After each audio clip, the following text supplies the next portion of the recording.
The next tool is the graduated filter, and it's kind of like the little brother to the adjustment brush. All right, so if you click on the adjustment brush, you'll see all these settings that appear over here on the right hand side in its own little panel. If you click on the graduated filter, it's basically all the same settings. The only thing you don't have is a brush size because it's not a brush anymore.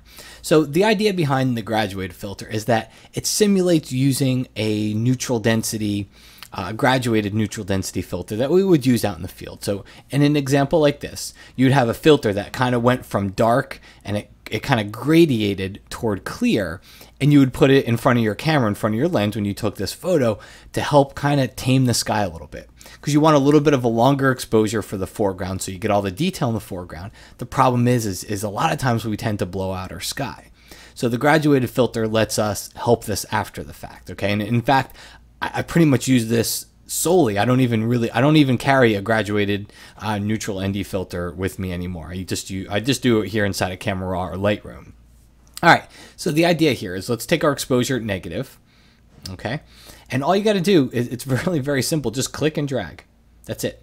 Click and drag, and you'll see what it does here. It kind of creates this graduated, it's almost an invisible gradient. Okay, I'm going to make it really dark so you can see what's going on. You can actually see what's going on with this gradient here.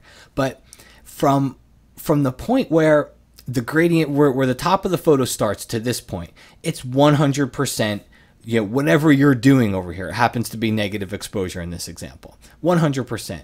From this point to this point, that's where it fades evenly. Fades between here and here, and eventually fades to nothing. And then whatever's below it has no effect at all.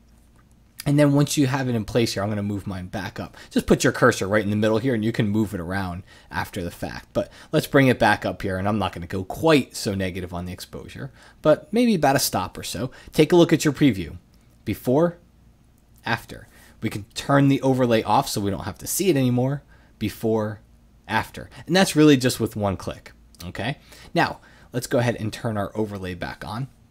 The other thing you can do is you're not, just like the adjustment brush, you're not restricted to just using exposure. I could come down here and I could use clarity, and you see clarity works really well inside of the sky, kind of gives a little bit more depth to the sky. I could come over here to highlights. I could tone down the highlights even more if I wanted to, if I had to really bring them down.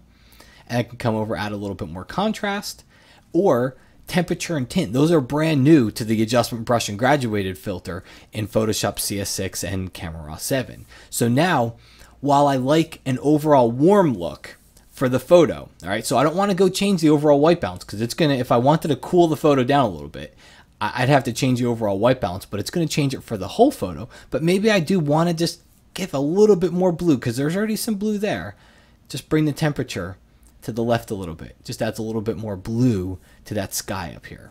Again, let's turn off our overlay. Take a look here. Before, after. Big difference for just one little drag of a slider here inside of Camera Raw.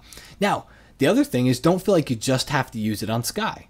Okay? A lot of times I'll use it on the sky and then I'll do the same thing toward the bottom of the photo.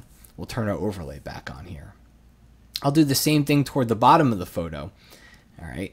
Just to kind of tame, and think of it that way. Think of it as just whatever areas of the photo you want to tame, and you don't want to brush because the brush is a little bit more harsh. It's a little bit harder to hide your tracks when you're using the brush. When you use the graduated filter, everything happens very evenly.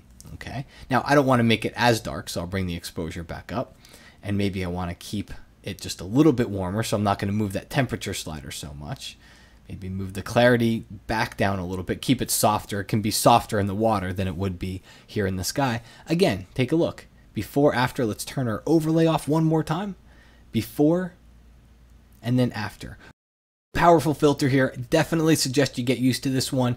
Very much like the adjustment brush, but in some ways less powerful and in some ways more powerful, depending on what you're trying to do. If you're trying to do something and affect part of your photo in a very gradual way, in a way where you want to hide your tracks, you don't want it to be obvious, you're not necessarily going to paint, you just want to apply an overall effect to your photo, this is a really good tool to do it with.